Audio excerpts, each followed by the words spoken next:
So hello everyone, today I am going to start with the new chapter called winds. आप यहाँ देख सकते हैं मेरे पीछे लिखा हुआ है कि आज हम लोग winds के बारे में पढ़ने जा रहे हैं, जिनको हम लोग पवन कह सकते हैं।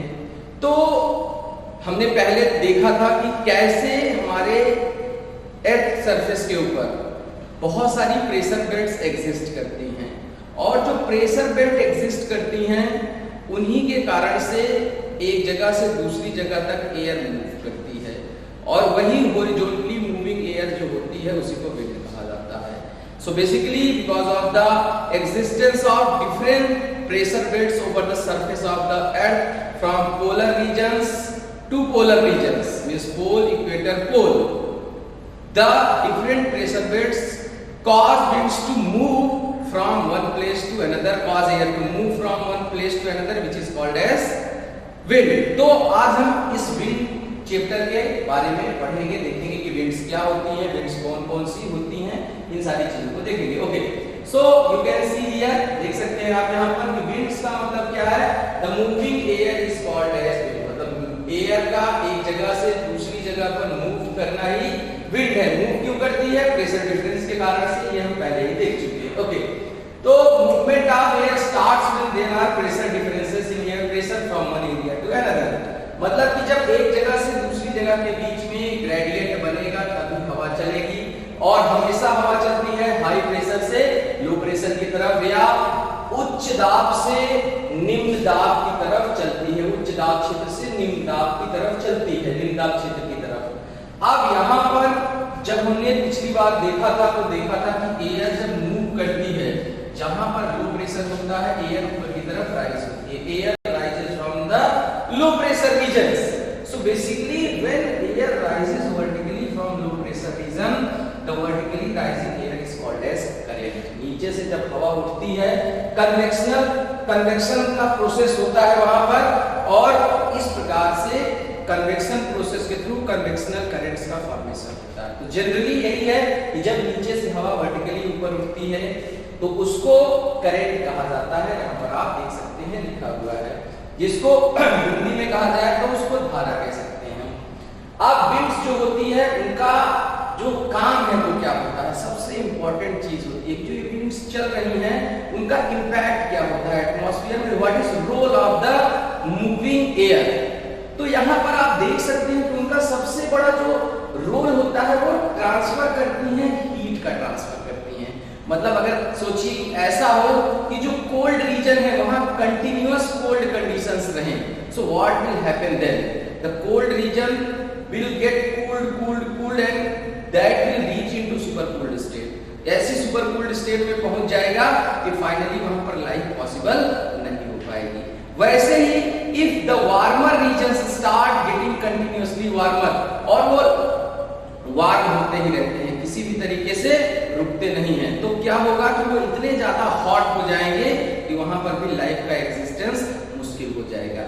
इसीलिए नेचर ने अपना एक मैकेनिज्म बनाया हुआ है, that we can say nature has its homeostatic mechanism to regulate everything. जो भी चीजें हमको मिली है नेचर ने अपना एक समस्थितिकी मैकेनिज्म बनाया हुआ है कि हर चीज के बीच में उसको बैलेंस स्टैब्लिश करना है कि लाइफ अच्छे से चल सके। तो इसी कड़ी में आप देख सकते हैं कि जो कोल्ड रीजन है वहां की कोल्डनेस को ट्रांसफर कौन करता है, विंड्स करते हैं। एक रीजन से दूसरी जगह पर उस कोल्डनेस को ट्रांसफर कर दिया तो वो एक्सट्रीम कोल्ड होने से बच गया। वैसे ही जो हॉट रीजन्स हैं वहां की एक्सट्रीम हॉटनेस को, हीट को ट्रांसफर कर दिया एक जगह से दूसरी जगह, तो वो एक्सट्रीमली हीट होने से बच गए। तो इनका विंड्स का बहुत बड़ा रोल होता है ट्रांसफर करने के लिए हीट को, और इस प्रकार से ये क्या करते हैं, एक तरीके से एटमॉस्फेयर में बैलेंस एस्टैब्लिश करते हैं जिससे लाइफ अच्छी चल सके। ओके, अब यहाँ पर एक इंपॉर्टेंट इंफॉर्मेशन है, आप देख सकते हैं कि एनीमोमीटर्स का यूज किया जाता है to measure the speed of wind, और विंड वेन एक इंस्ट्रूमेंट है जिसका इस्तेमाल करा जाता है किस लिए, डिटरमाइन करने के लिए कि किस डायरेक्शन से विंड आ रही है। ये बहुत इंपॉर्टेंट फैक्ट्स हैं, आपको दिमाग पे रखना चाहिए। अब हम लोग बात करते हैं कि विंड्स किस तरीके की होती हैं। Okay, so there are basically three types of winds as you can see here. One is planetary wind, that is also called as permanent wind और ग्लोबल विंड। सो नेम जो है ये तीनों एक ही विंड के लिए यूज होते हैं, प्लैनेटरी, परमानेंट और ग्लोबल विंड। दूसरा विंड का जो टाइप होता है वो होता है सीजनल और पीरियोडिक विंड, जिनको हम बोलते हैं मौसमी हवाएं। क्या है इसको अभी हम आगे देखेंगे। थर्ड कैटेगरी जो विंड की है वो है लोकल विंड या स्थानीय पवनें। तो जो विंड होती है वो तीन तरीकों में, थ्री टाइप्स में ब्रॉडली क्लासिफाइड होती है। सबसे पहले अगर मैं बात करूं प्लैनेटरी विंड्स की, तो प्लैनेटरी विंड्स का मतलब है ऐसी विंड जो पूरे प्लैनेट पर चलती है, इसीलिए इनको प्लैनेटरी विंड कहा जाता है। Second, it is also written as permanent wind. Permanent wind का मतलब यह है कि the movement of wind is throughout the year. जो विंड का मूवमेंट होता है, जो हवाएं चलती हैं, ये साल भर चलती रहती हैं, तो इसके कारण से इनको क्या बोला जाता है, परमानेंट विंड भी बोला जाता है। ग्लोबल वही मतलब है कि ये कहां पर चलती है, ग्लोबल लेवल पर चलती है, ग्लोबली ये देखी जाती है। तो इस प्रकार ये परमानेंट विंड होती है। सीजनल विंड की बात करी जाए सिंपली कि what are seasonal winds. So seasonal winds are actually winds that change their direction according to the changing seasons. जैसे जैसे मौसम बदलता है, बहुत सारी हवाएं ऐसी होती हैं जो मौसम के हिसाब से अपना रास्ता या अपनी डायरेक्शन, अपनी दिशा बदल लेती हैं और उनको सीजनल विंड की कैटेगरी या मौसमी पवनों की कैटेगरी में रखा जाता है। फॉर एग्जाम्पल, जैसे अगर हम इंडिया में देखें, इंडिया उसका सबसे बड़ा एग्जाम्पल है, यहाँ पर चलती है मॉनसून विंड्स। मॉनसून विंड्स की क्या खासियत है, monsoon winds change direction according to season, means when there are summers in northern hemisphere. जब नदर्न हेमिस्फीयर में गर्मियां होती हैं, समर होती है, उस कंडीशन में यहाँ पर हाई टेम्परेचर, तिब्बतियन प्लेटो के पास हाई टेम्परेचर, लो प्रेशर जैसी कंडीशंस होती हैं, और वहीं पर ओशंस में जो होगा वो लो टेम्परेचर और हाई प्रेशर की कंडीशंस होती हैं। ये हमेशा याद रखना कि ये जो low temperature high pressure conditions बन रही हैं, these are always relative conditions. ऐसा नहीं होता है कि यहाँ की जो कंडीशन है इसका मतलब ये एक्सट्रीमली कोल्ड है, एक्सट्रीमली इधर एक्सट्रीमली हॉट है। No, it is not like that. It is relative from one place to another place. एक दूसरे से जुड़ा हुआ है, कहीं पर थोड़ा ज्यादा होगा, कहीं पर थोड़ा कम होगा, और उसके कारण से डिफरेंस है। तो जब यहाँ पर हाई टेम्परेचर और लो प्रेशर की कंडीशंस होंगी, उसके कारण से यहाँ विंड हाई प्रेशर से लो प्रेशर रीजन की तरफ मूव करेगी।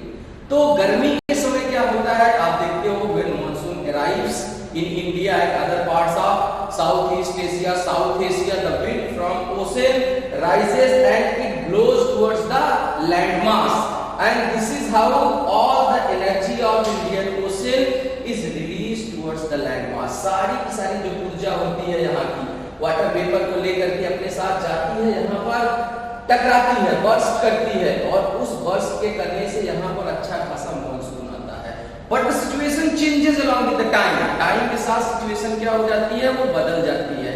जैसे जैसे ये हिमालय और तिब्बतियन प्लेटो का रीजन कोल्ड होता है, कोल्ड होने के साथ ही यहाँ पर जो कंडीशंस हैं, हाई टेम्परेचर की बजाय धीरे धीरे यहाँ पर लो टेम्परेचर कंडीशंस प्रिवेल करना शुरू कर देती हैं, और लो टेम्परेचर कंडीशंस धीरे धीरे यहाँ पर क्या करती हैं, एयर को नीचे की तरफ अट्रैक्ट करती हैं। वैसे आप समझो कि मतलब हाई प्रेशर जैसी जोन यहाँ पर बन जाती है। इसको ज्यादा डिटेल में करेंगे जब हम मॉनसून पढ़ेंगे उस समय। Okay, so here when the condition reverses, then because of the reversal in condition, यहाँ पर हाई प्रेशर हो गया, लो टेम्परेचर हो गया, नीचे low temperature and high pressure, high temperature and low pressure हो गया। So because of that the wind blows from high pressure region towards the low pressure region. So the direction of wind is changing according to the changing conditions of the atmosphere. So this kind of change and resultant movement of wind is an example of seasonal winds. तो monsoon seasonal wind का सबसे अच्छा example है, जिसमें हवाएं गर्मी के समय आप देखेंगे तो यहाँ पर लैंड, ओशन से लैंड की तरफ चलती हैं। बट तो ये सब क्या है, ये सीजनल के एग्जांपल है। ऐसे बहुत सारे एग्जांपल और भी हैं। ओके, थर्ड कैटेगरी जो विंड की है वो है लोकल विंड। लोकल विंड का मतलब होता है कि जब जब विंड किसी स्पेशल जगह पर, कुछ स्पेशल टाइप ऑफ विंड होती है, स्पेसिफिक टाइप ऑफ विंड्स होती हैं, जब वो लोकली किसी जगह पर चलती हैं लोकल प्रेशर ग्रेडियंट के कारण से, so because of the local pressure gradient which is created somewhere, if wind blows from one place to another place, that wind is called as local wind. तो locally बहुत सारी जगहों पर गर्मी सर्दी के हिसाब से हवाएं चलती हैं। जैसे मैं आपको एग्जांपल दूं, सबसे अच्छा एग्जांपल इंडिया में आप समझिए कि लू चलती है। लू क्या है? गर्मियों में चलने वाली हवाएं हैं, धूल भरी हवाएं हैं, जिनको हम लू बोलते हैं। तो लू क्या होता है? सीजन स्पेसिफिक और उसके साथ साथ region specific. So the winds that are season specific and region specific, that winds are called as local winds। तो उनको local winds बोला जाता है। तो ये तो मैंने आपको बताया कि ब्रॉडली कैसे कैटेगराइज करते हैं और इनके एक्चुअली कॉन्सेप्ट क्या है कैटेगराइजेशन के। अब यहाँ पर सबसे पहले हम लोग नजर डालेंगे प्लैनेटरी विंड्स पर या परमानेंट या ग्लोबल विंड्स पर। तो एक्चुअली मेनली मैंने यहाँ पर 3 तरीके की विंड्स होती हैं। पहला जो है फर्स्ट टाइप ऑफ विंड है वो है आपका trade winds, which is also called as tropical easterlies, व्यापारिक पवने या उष्णकटिबंधीय पूर्वी पवने। उसके साथ जो दूसरी है वो है द वेस्टर्लीज, मतलब जिसको बोला जाता है पछुआ पवने, वेस्टर्लीज और पछुआ पवने। तीसरी जो कैटेगरी है वो है पोलर ईस्टर्लीज या जिसको बोल सकते हैं ध्रुवीय पूर्वी पवने, पोलर ईस्टर्लीज या ये हिंदी में कहा जाए तो ध्रुवीय पूर्वी पवने। तो ये 3 मेन विंड्स हैं, लेकिन यहाँ पर एक बहुत इंपॉर्टेंट विंड चलती है जो कि एक्चुअली कुछ सारी टेक्स्ट में परमानेंट विंड की कैटेगरी में नहीं रखी जाती है, पर यहाँ पर मैंने इसको भी परमानेंट विंड की कैटेगरी में रखा है बिकॉज ये साल भर चलती हैं। तो उनका रीजन थोड़ा सा चेंज होता है along with the changing ITCZ conditions, लेकिन चलती हैं। तो डोल्ड्रम्स भी एक तरीके की परमानेंट विंड्स ही हैं। तो सबसे पहले हम लोग डिस्कस करते हैं कि ट्रेड विंड्स क्या है, ट्रेड विंड्स कहां पर चलती हैं और कैसे चलती हैं। तो मैं आपको अगर बताऊं पहले ट्रेड विंड्स के बारे में, यहां से आप देख करके समझ सकते हैं। फर्स्ट ऑफ ऑल आप रीजन समझिए कि ट्रेड विंड्स कहां से कहां तक चलती हैं। Okay, so this is the सब tropical high pressure belt region, ठीक है। ये आपका जो है सब tropical high pressure belt region है या इसी को temperate high pressure belt region कहा जाता है। ये सेम बेल्ट्स एग्जिस्ट करती हैं in the southern hemisphere and northern hemisphere, दोनों हेमिस्फीयर्स में हैं। अब यहां से आप देखो इधर साइड में ऐसे, यहां से ऐसे जो ये चलने वाली विंड्स हैं, इन विंड्स को ही बोला जाता है ट्रेड विंड्स। मतलब कि दोनों हेमिस्फीयर में ट्रॉपिक ऑफ कैंसर और ट्रॉपिक ऑफ कैप्रिकॉर्न वाले एरिया से इक्वेटोरियल लो प्रेशर जोन की तरफ चलने वाली जो सरफेस विंड्स हैं, उन विंड्स को ट्रेड विंड्स कहा जाता है, ट्रॉपिकल ईस्टर्लीज कहा जाता है। Okay, so these are the winds that are blowing close to surface from this region sub tropical high pressure belt towards the equatorial low pressure belt. They are termed as trade winds. Now why are they called as trade winds? बहुत बड़ा question है कि उनको trade winds या व्यापारिक पवन कहा जाता है। तो क्यों कहा जाता है? क्योंकि आप देखोगे ना इस रीजन में जो क्लाइमेटिक स्टेबिलिटी है वो अच्छी खासी होती है। आप देखेंगे यहाँ पर 5 डिग्री से 5 डिग्री के बीच में, इट मीन 5 to 5 डिग्री, यहाँ पर कंटिन्यूअसली कन्वेक्शनल करंट्स चलते रहते हैं। कन्वेक्शनल करंट्स या संवहनीय धाराओं के चलते रहने से यहाँ बहुत बारिश होती है। ये सबसे ज्यादा बारिश रिसीव करने वाला एरिया है, ठीक है। तो सबसे ज्यादा बारिश होगी तो इसका मतलब क्या होगा? हमेशा एटमॉस्फेरिक डिस्टर्बेंसेस रहेंगे, क्लाउड्स का फॉर्मेशन हमेशा होता रहेगा। रेनफॉल होने से अगर यहाँ से कोई जहाज जा रही है, ट्रेड हो रहा है इन लैटिट्यूड्स पर, तो क्या होगा कि पानी बरस गया, पता चला जहाज में पानी भर गया और जहाज ही सिंक हो गया। तो ये it is not at all supportive for any kind of transportation, सिर्फ ट्रांसपोर्टेशन इन सारी चीजों के लिए। वैसे ही यहाँ पर इन रीजन्स में क्या होती है? विंड बाहर की तरफ भागती है। अगर आप यहाँ पर देखो तो जब विंड क्या होती है, ये डाइवर्ज होती है नॉर्थ की तरफ और साउथ की तरफ। तो ये रीजन भी क्या होते हैं? काम कंडीशंस होती हैं। यहाँ जहाँ फ्यूरियस कंडीशन थोड़ा हो जाती है, बहुत ज्यादा तो नहीं, पर फ्यूरियस बारिश वगैरह के कारण से। वैसे ही यहाँ पर क्या होती है, काम कंडीशंस रहती हैं। तो काम कंडीशंस के कारण से एक्चुअली जब इनको ट्रेड विंड्स बोला गया था तो यहाँ से भी ट्रेड पॉसिबल नहीं हो पाता था, क्योंकि स्टेबल कंडीशंस रहती थी एटमॉस्फेयर में। So whenever any kind of trade was taking place here, यहाँ पर जहाज चलते तो थे पहले, तो ऐसे इलेक्ट्रॉनिक और उस तरीके के जहाज होते नहीं थे कि नई टेक्निक का यूज करा गया और सीधा यहाँ से बैठे और तपाक से यहाँ पहुंच गए। पहले तो जहाज जो होते थे वो बहुत ज्यादा विंड्स का सहारा लेकर के चलते थे, तो यहाँ से इधर आना भी पॉसिबल नहीं होता था। और इधर रीजन्स में आप जाएंगे तो आप देखेंगे फ्रंट्स बनते रहते हैं, कोल्ड विंड्स हैं, तो इधर ट्रेवल करना इतना इजी नहीं था। तो ज्यादातर जो ट्रेड होता था इन एंशिएंट टाइम्स वो इसी जोन में होता था। तो इसीलिए इन विंड्स को ट्रेड विंड्स कहा गया, because these are the winds that were actually supporting the trade. ये ट्रेड को फैसिलिटेट कर रही थी, ट्रेड को प्रमोट कर रही थी और आराम से ट्रेड हो सकता था। क्लाइमेटिक डिस्टर्बेंसेस कम थे, तो इन जोन को, इस जोन को जो है वो ट्रेड जोन और विंड्स को ट्रेड विंड्स बोला गया, ऐसा कॉन्सेप्ट है। ओके, तो ये ट्रेड विंड्स होती हैं, आप देख सकते हैं। अगर इनकी डायरेक्शन की बात करी जाए, मैंने आपको पहले बता दिया कि ट्रेड विंड्स को ट्रेड विंड्स क्यों कहा जाता है। इनकी डायरेक्शन की बात करी जाए तो नदर्न हेमिस्फीयर में इनकी डायरेक्शन यहाँ से ऐसे चल रही है। मतलब अगर आप यहाँ पर ग्लोब पर देखिए तो ये होगी north, this will be south, ये आपका होगा ईस्ट और ये आपका होगा वेस्ट। तो ये कहां से चल रहे हैं, ये यहां से चल रहे हैं। मतलब इनकी डायरेक्शन है north east to south west. यहाँ पे आप देख सकते हैं इनकी डायरेक्शन ऐसी है, मतलब direction of trade winds in northern hemisphere is from north east, उत्तर पूर्व से लेकर के दक्षिण पश्चिम की तरफ, north east to south west. वैसे ही अगर सदर्न हेमिस्फीयर में इनकी बात करी जाए, दक्षिणी गोलार्ध में इनकी डायरेक्शन की बात करी जाए तो यहां से चल रहे हैं, मतलब साउथ ईस्ट से चल करके ये नॉर्थ वेस्ट की तरफ जा रहे हैं।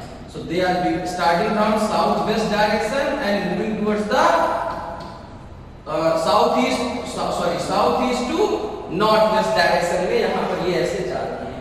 ये तो इनकी हो गई डायरेक्शन। अब मैंने जैसे कहा था इनको परमानेंट विंड्स कहा जाता है, ग्लोबल विंड्स भी कहा जाता है।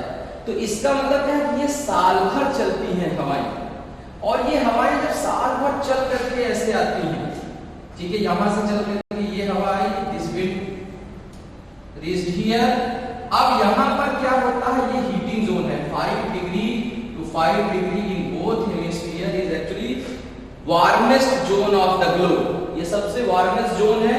तो यहां तक पहुंचते पहुंचते ही इन विंड्स का क्या हो जाती है, हीटिंग हो जाती है, एक्सेसिव हीटिंग।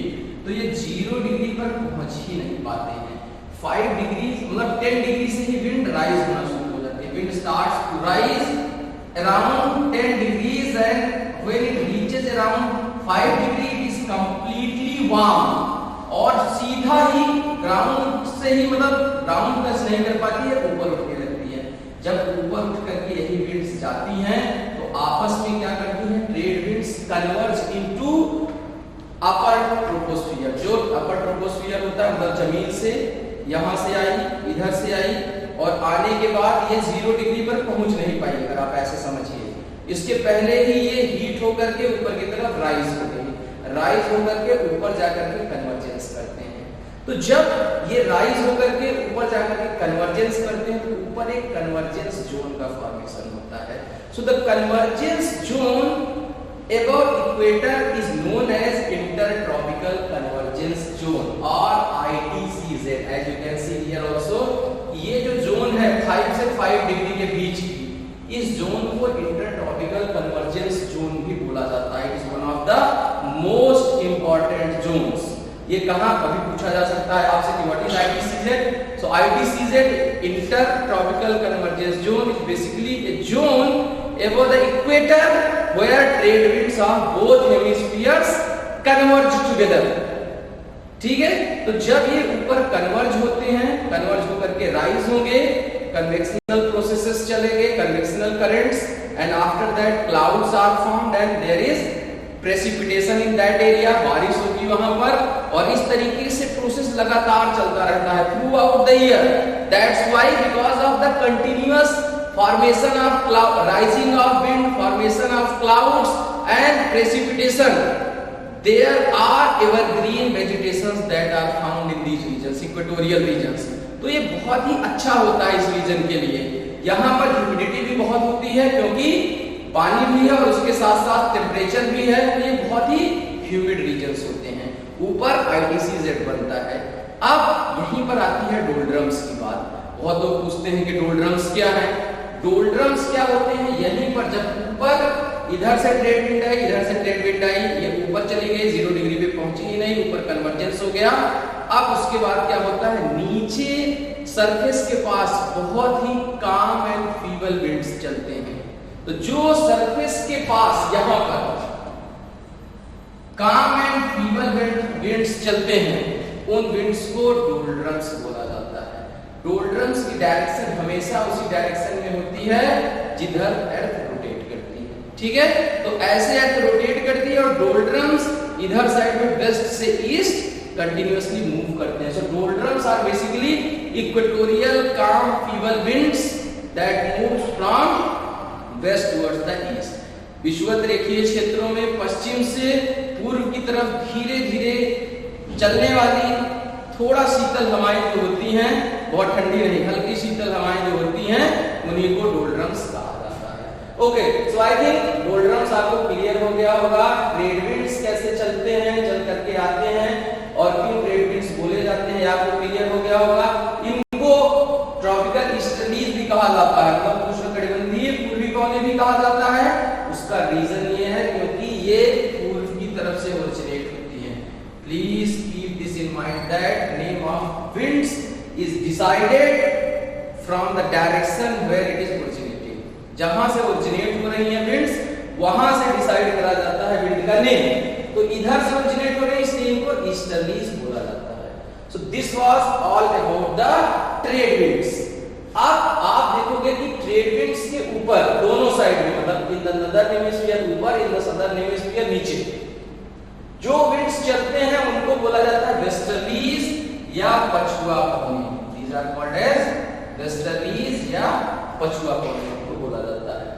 ये जो वेस्टर्लीज होते हैं, अब आप इनको सबसे पहले देखिए, इनकी डायरेक्शन को देखिए। वेस्टर्लीज जो मूव करते हैं, आप देखो ये मूव कर रहे हैं इधर से इधर। जस्ट मिनट,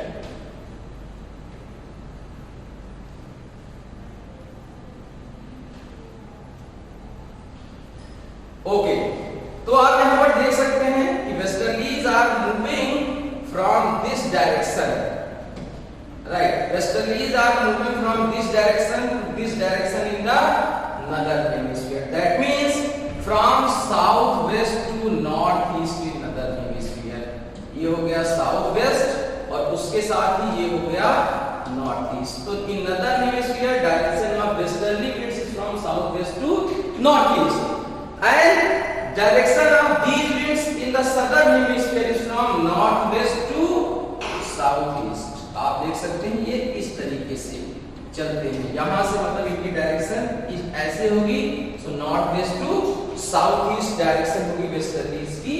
यहां पर इनको वेस्टर्लीज बोला जाता है या हिंदी में पछुआ पवनी बोला जाता है, बिकॉज इनका जो ओरिजिन है वो किधर साइड से, वेस्टर्न साइड से हो रहा है। So that's why they are called as westerlies। अब ये जो westerlies होती हैं winds, ये actually regularly चलती हैं throughout the year, इसीलिए permanent winds हैं। But अगर आप ग्लोब पर देखेंगे तो ग्लोब पर आपको ये मिलेगा कि जो लैंड मासेस हैं, लैंड मासेस का नदर्न हेमिस्फीयर में डोमिनेंस है। Northern hemisphere is called land hemisphere. यहाँ पर लैंड मासेस का डोमिनेंस है। सदर्न हेमिस्फीयर में वाटर का डोमिनेंस है, मतलब southern hemisphere is also called as water hemisphere. So what is important here कि जब ये नदर्न हेमिस्फीयर में चलती हैं वेस्टर्लीज, तो उनकी वेलोसिटी कंपैरेटिवली स्लो होती है जब ये सदर्न हेमिस्फीयर में चलती है। Means velocity of westerlies in the northern hemisphere is comparatively slower than the velocity of westerlies in the southern hemisphere। Region ये है कि सदर्न हेमिस्फीयर में ज्यादातर पानी है, तो जो सरफेस होती है ना वो एक फ्लैट प्लेन सरफेस इनको मिलती है, तो ये बहुत अच्छे से बहुत बढ़िया से मूव करती हैं एक तरफ से दूसरी तरफ। वहीं पर नदर्न हेमिस्फीयर में because it is dominated by land there are many disturbances here, बहुत सारे पहाड़ मिल जाएंगे, पेड़ मिल जाएंगे, ठीक है। तो ये सब क्या है, रेजिस्टेंस प्रोवाइड करते हैं फॉर द मूविंग विंड। तो यहाँ पर इनकी डायरेक्शन, इनकी जो मूवमेंट है वो उतनी रेगुलर नहीं है, but in southern hemisphere there movement is very very regular, बहुत ही रेगुलर चलते हैं। इसलिए ऐसा बोला जाता है कि जब ये अलग अलग लैटिट्यूड्स के पास पहुंचते हैं तो बहुत सारे हाउलिंग साउंड्स प्रोड्यूस करते हैं, मतलब ऐसे डरावने डरावने साउंड प्रोड्यूस करते हैं। तो अलग अलग लैटिट्यूड्स के पास में इनको अलग अलग नाम दिया गया है, ठीक है। जैसे मैं आपको बोलूं कि इनको 60 डिग्री के पास क्या बोला जाता है, what are they called is around 60 degree, 60 degree अक्षांश के पास जब ये पहुंचती हैं तो इनको वहां पर स्ट्राइकिंग 60s बोला जाता है, ठीक है, जिनको हिंदी में कहा जाए तो चीखते साठा ऐसा बोला जाता है।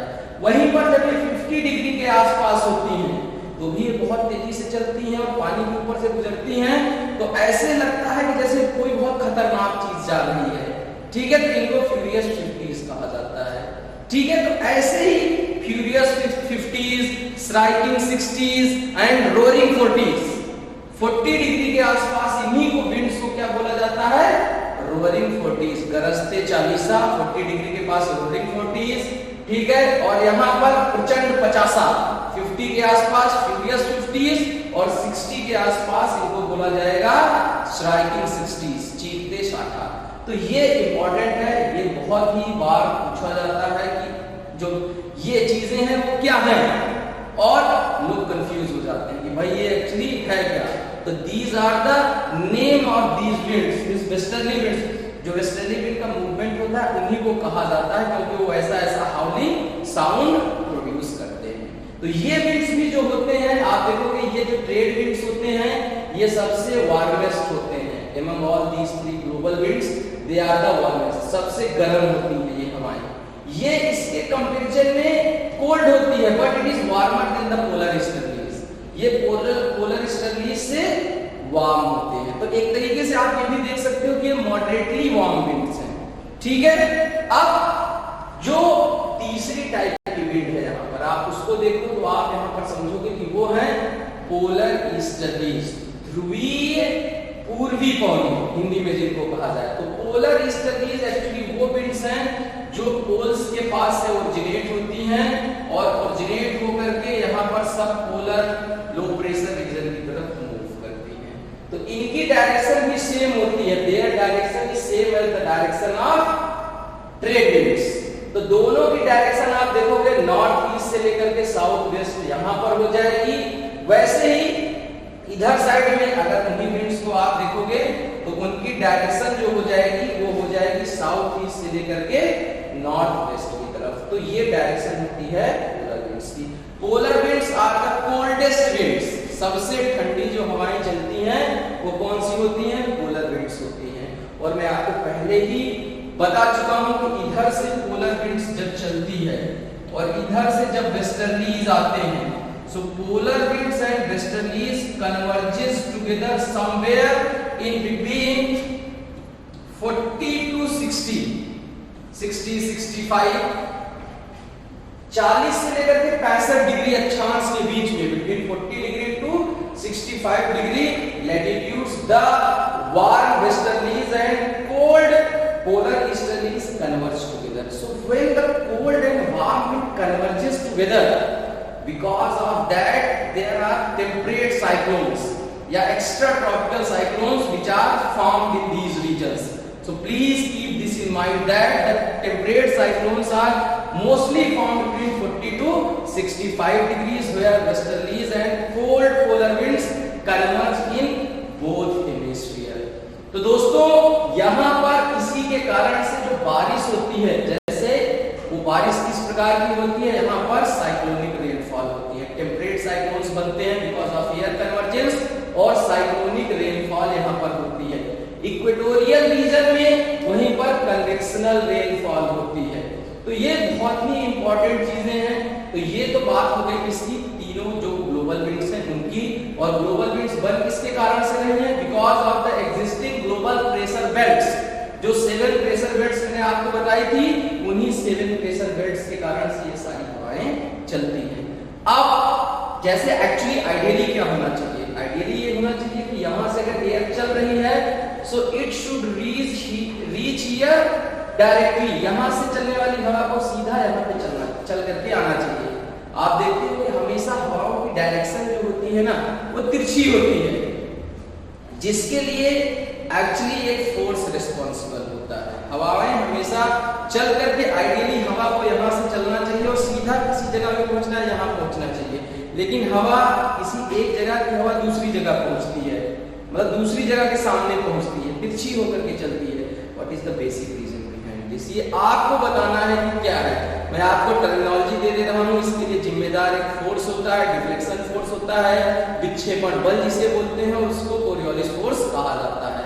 कोरियोलिस फोर्स बहुत ही इंपॉर्टेंट फोर्स है, जिसके बारे में हम कभी बाद में बात करेंगे। तो ये बात हो गई हमारी ग्लोबल विंड्स की।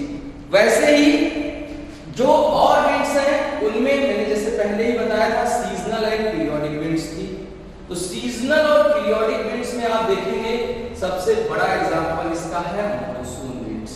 ठीक है, मॉनसून विंड्स को मैं ऑलरेडी आपको एक्सप्लेन कर चुका हूं that during the summer season direction of wind is from ocean towards the land. ऐसे चलती है हवाएं, यहां से बहुत सारी ह्यूमिडिटी लेकर के विंड जाती है और जाकर के यहाँ माउंटेन्स हैं, हिमालय को हिट करती है, उसके साथ और भी जो बहुत सारे माउंटेन्स हैं, इंटरमीडिएट माउंटेन्स, उनसे हिट करके जाती है और पूरे इंडिया में लगभग बारिश करती है घूम घूम करके।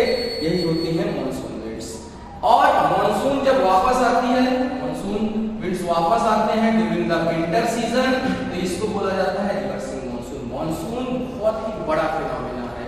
मॉनसून को इतने 4 लाइन में एक्सप्लेन कर देना बहुत ही डिफिकल्ट है। There are many theories that explain origin of monsoon. Monsoon can not be explained through any single concept because it is very much related with many other factors। मतलब बहुत सारे factors हैं, there are multiple factors that are responsible for the formation of monsoon winds here. तो monsoon एक बहुत बड़ा topic है जिसको भी हम लोग पढ़ेंगे, बट आप सबसे आसान भाषा में मॉनसून को ऐसे समझ सकते हैं। वैसे ही लैंड ब्रीज और सी ब्रीज होती हैं, these are actually periodic winds. Periodic winds मैं आपको दिखाता हूं लैंड और सी ब्रीज का कांसेप्ट क्या है, यहां से आप समझ सकते हैं कि मतलब the winds that blow from land to sea carrying no moisture but dry and warm, but they are dry and warm, उनको लैंड ब्रीज बोला जाता है। एक्चुअली ये कोस्टल विंड्स हैं, लैंड और सी ब्रीज दोनों जो है वो क्या है, कोस्टल विंड्स हैं, तटों के किनारे चलने वाली हवाएं हैं। तो आप यहाँ पर देख सकते हो कि यहाँ हवा इधर से चल करके इधर जा रही है, तो लैंड से चल करके ओशन की तरफ जा रही है, ये कोस्टल एरिया है, this is ocean and wind is moving from the land towards the ocean, so this wind is called as land wind. Land से चलेगी तो लैंड विंड होगी। एक्चुअली क्या होता है कि जैसे आप यहाँ देख सकते हैं नाइट के टाइम पे ये होता है कि यहाँ जो ये लैंड होता है, लैंड बहुत ही क्विकली ठंडा हो जाता है। पानी को गर्म होने के लिए ज्यादा हीट चाहिए होती है और ज्यादा हीट आ जाने से इसका पानी धीरे धीरे ठंडा होता है। लैंड जो एरिया है, लैंड जल्दी गर्म हो जाता है और जल्दी ठंडा भी हो जाता है। तो नाइट के टाइम पे जब यहाँ पर लैंड के ऊपर आप देखोगे यहाँ पर थोड़ा सा कोल्ड कंडीशन हो जाती है, मतलब यहाँ पर लो टेम्परेचर हो जाता है जल्दी से नाइट में, और हाई प्रेशर की कंडीशंस एग्जिस्ट करती हैं। उसके कंपैरिजन में यहाँ पर हाई टेम्परेचर और लो प्रेशर कंडीशंस रहती हैं। This is everyday condition. Means if you observe the pattern of temperature here, ये बहुत सारी स्टडीज में भी प्रूफ किया गया है कि 2 बजे तक लैंड तो लगभग ठंडा हो जाता है, लेकिन ओशन धीरे धीरे रात बढ़ती रात के साथ सुबह 4-5 बजे तक ठंडा होता है। तो जब ऐसी रिवर्स कंडीशंस यहाँ पे हो जाती हैं तो विंड यहाँ से इधर की तरफ चलती है और इसको लैंड ब्रीज बोला जाता है। फिर यहाँ से वार्म एयर जो इधर की तरफ जाएगी वो फिर ऊपर की तरफ यहाँ, मतलब जैसा ये वार्म सरफेस है, जो एयर यहाँ से जाएगी वो भी एयर वार्म होगी, वार्म एयर राइज होकर के फिर ये क्या होगी, सिंक होगी कहीं ना कहीं। तो ऐसे एक साइकिल चलती है। तो ये एवरीडे प्रोसेस है। रात में हवा चलेगी लैंड से ओशन की तरफ। Similarly during the day season के आसपास यहाँ पर आप देखोगे सारा प्रोसेस उल्टा हो जाता है। जैसे ही सुबह होती है 8 to 9 o'clock तक आप देखोगे लैंड बहुत तेजी से हीट हो जाता है। So this land is heated quickly and because of that the warm air starts to rise from here. इसको ज्यादा इसकी हीट के जो specific heat capacity of water is more than the specific heat capacity of land. पानी को गर्म होने के लिए लगभग 2.5 गुना ज्यादा हीट चाहिए होती है इन कंपैरिजन टू वाटर। तो जो 2.5 टाइम्स मोर हीट चाहिए होती है, इसके कारण से ये क्या होता है, ये जो गर्म होता है धीरे धीरे गर्म होता है। मतलब ये 12-1-2 बजे तक जाकर के ठीक ठाक से गर्म होगा और यहाँ से एयर राइज होगी। राइज होने के बाद धीरे धीरे ठंडी होगी। मे भी यहाँ पर बारिश भी करवा सकती है क्योंकि कन्वेक्शनल प्रोसेस टाइप से ही चलता है कोस्टल रीजन में। और फिर ये कहीं ना कहीं एयर सिंक होगी, तो एक साइकिल ऐसे ही बनती है। सो एयर जो होगी आप देखोगे यहाँ सी से, जब यहाँ की एयर राइज होगी यहाँ एक वैक्यूम क्रिएट होता है। इधर की एयर यहाँ हाई प्रेशर कंडीशंस होती हैं लो टेम्परेचर के कारण से। इस लो टेम्परेचर हाई प्रेशर की एयर इधर की तरफ भागती है लो प्रेशर रीजन की तरफ, क्योंकि एयर ऑलरेडी राइज हो चुकी है। So this is how land breezes and sea breezes are observed in the coastal regions. They are periodic waves. ऐसे ही अगर आप समझो तो माउंटेनियस रीजन में वैली ब्रीज और माउंटेनियस ब्रीजेस चलते हैं। तो वैली ब्रीज आप यहाँ पर देख सकते हो, यहाँ पर भी वही दिन और रात के कारण से जो है विंड्स चल रही हैं। दिन के समय अगर आप देखो, मैं बहुत ही आसानी से आपको बताऊं तो आप देखोगे कि यहाँ पर जब दिन का समय होता है नीचे से हवा ऊपर की तरफ चलती है, ठीक है। तो जब ये हवा नीचे से ऊपर की तरफ ऐसे चलती है और फिर कहीं पर सिंक होती है, तो यहाँ ये वैली रीजन से चल करके हवा जा रही है किधर की तरफ, माउंटेन्स के ऊपर की तरफ जा रही है। तो ऐसी जो ब्रीज होगी जो वैली से माउंटेन की तरफ जाती है, इसको भी बोला जाता है valley breeze. This is called as valley breeze. But when the wind from top of the mountains, from the top region of the mountains moves towards the lower valley region, that is called as mountain breeze. तो आप समझ सकते हैं कि दिन के समय जो चलती हैं वो वैली ब्रीज होती हैं, रात के समय जो चलती हैं वो माउंटेन ब्रीज होती हैं। आई थिंक इतना अभी के लिए काफी है। Okay, so third type of winds are local winds. जो तीसरी कैटेगरी मैंने विंड्स की बताई थी वो लोकल विंड्स होती हैं। Local winds are limited to, means local winds blows in limited area, region specific, area specific होती हैं, सीजन स्पेसिफिक भी हो सकती हैं। तो ये जो विंड्स होती हैं ये लोकल क्लाइमेट को हमेशा इंपैक्ट करती हैं। These winds always impact local climate। जब ये स्थानीय होती हैं तो स्थानीय क्लाइमेट को, स्थानीय जलवायु को हमेशा प्रभावित करती हैं। अब इनमें दो तरीके की होती हैं, एक होती है हॉट लोकल विंड और एक होती है cold local wind. Means local winds which are normally which has high temperature are basically hot local winds, या इसी को वार्म लोकल विंड भी कहा जाता है। और वैसे ही जो जिनका नेचर ठंडा होता है that are called as cold local wind. अब यहाँ पर वर्ल्ड में अलग अलग जो लोकल विंड्स चलते हैं उनको हम लोग देख सकते हैं। तो सबसे पहले देखते हैं कोल्ड लोकल विंड्स कौन कौन सी हैं जो वर्ल्ड के अलग अलग पार्ट में चलते हैं। तो यहाँ पर आप देख सकते हो, यहाँ मतलब ये नॉर्थ अमेरिका और कनाडा में इस हर साइड में यहाँ पर चलती हैं नॉर्'ईस्टर या ब्लिज़ार्ड विंड्स चलते हैं। वैसे ही यहाँ जो गल्फ ऑफ मेक्सिको है या मेक्सिको के आसपास चलते हैं नॉर्टे विंड्स। अर्जेंटीना में pampero is a local wind. Local wind impacts local climate. इस चीज को याद रखना, कैसे करती है उसके लिए आपको थोड़ा और डिटेल एनालिसिस इसकी करनी पड़ेगी। ऐसे ही स्कैंडिनेवियन जो रीजन है, Scandinavia means Norway, Sweden, Finland, वहां पर चलने वाली विंड है हेल। ऐसे ही इटली में कोल्ड विंड्स चलते हैं मोरा। मिस्ट्रल एक कोल्ड विंड है जो कि स्पेन में चलती है और यहीं पर मेडिटेरेनियन सी रीजन के आसपास चलती हैं बाइस। ऐसे ही यहीं मेडिटेरेनियन सी रीजन बेसिकली स्पेन वाला जो रीजन है वहीं पर चलती हैं लेवेंटर। तो ये सब क्या है कि कोल्ड विंड्स हैं। ऐसे ही ये साइबेरिया वाला रीजन है, Siberian tundra region. Siberia is also called as cold pole of the earth, सबसे ठंडा रीजन है। यहाँ पर चलती हैं बरान या दुर्गा विंड्स चलते हैं। तो ये सारी विंड्स हैं, इनको आपको हमेशा दिमाग में रखना है। ऐसे ही मैंने आपको बताया कि बहुत सारी वार्म लोकल विंड्स हैं, जो गर्म पवनें जिनको कहते हैं, गर्म स्थानीय पवनें, इसमें बहुत सारी हैं और सबके अलग अलग इंपैक्ट हैं। जैसे मैं एक पहली विंड की बात करूं, sirocco is also called as wind that causes blood rain. तो ये गर्मी के मौसम में चलने वाली विंड है, जो कि सहारा से ओरिजिनेट होती हैं और जाकर के यूरोप में बारिश करती हैं।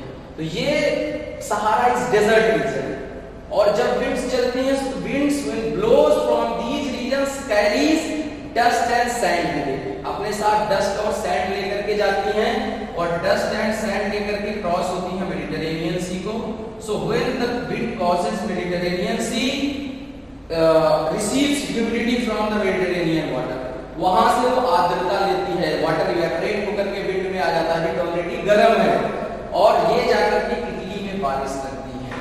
सो when these cause rain in Italy, the colour of rain water is red. तो जो बारिश करेगी, बारिश का कलर कैसा होगा? रेड कलर का होगा। तो इसलिए इनको ब्लड रेन वाली विंड भी कहा जाता है। ऐसे ही अल्प्स जो माउंटेन्स है वहां पर चलती है फॉन विंड्स। ऐसे ही एस्टेशियंस चलते हैं एड्रियाटिक सी में, ये एड्रियाटिक सी रीजन है ग्रीस के आसपास। वैसे ही इराक और पर्शियन गल्फ स्टेट में शामल चलते हैं। इंडिया में गर्मियों में लू चलते हैं। Likewise there are winds called khamsin in Egypt, haboob in Sudan, और वैसे ही आप देख सकते हो यहाँ सदर्न अफ्रीका में बर्ग विंड्स हैं। ब्रिकफील्डर्स ऑस्ट्रेलिया में चलते हैं, सदर्न बस्टर्स चलते हैं, वैसे ही न्यूजीलैंड में नॉर्वेस्टर्स चलते हैं, जापान में यामो चलते हैं, काराब्रान और ब्लैक स्टॉर्म चलते हैं तारिम में से चाइना। ओके, ये बहुत ही इंपॉर्टेंट विंड है। चिनूक, यहाँ पर आप देख सकते हैं रॉकी माउंटेन्स हैं, रॉकी माउंटेन्स में नदर्न साइड में चलती है चिनूक विंड्स, इनको स्नो ईटर भी कहा जाता है। क्यों कहा जाता है, अब ये आप खुद से बताइए। वैसे ही नॉर्दर्न चलती है कहां पर? नॉर्थ अमेरिका साइड में। ऐसे ही कैलिफोर्निया में सैंटा एना चलते हैं, और अर्जेंटीना में चलते हैं जोंटा। ठीक है, तो जोंटा भी अर्जेंटीना में चलते हैं। यहाँ पर कुछ डिटेल्स भी लिखी हुई हैं, आप इनको पढ़ लीजिएगा और एनालिसिस करिएगा कि इनके क्या क्या रोल है डिफरेंट प्लेसेस पे। तो इसके साथ ही मैं आज के वीडियो को एंड करता हूं। Thank you so much for today.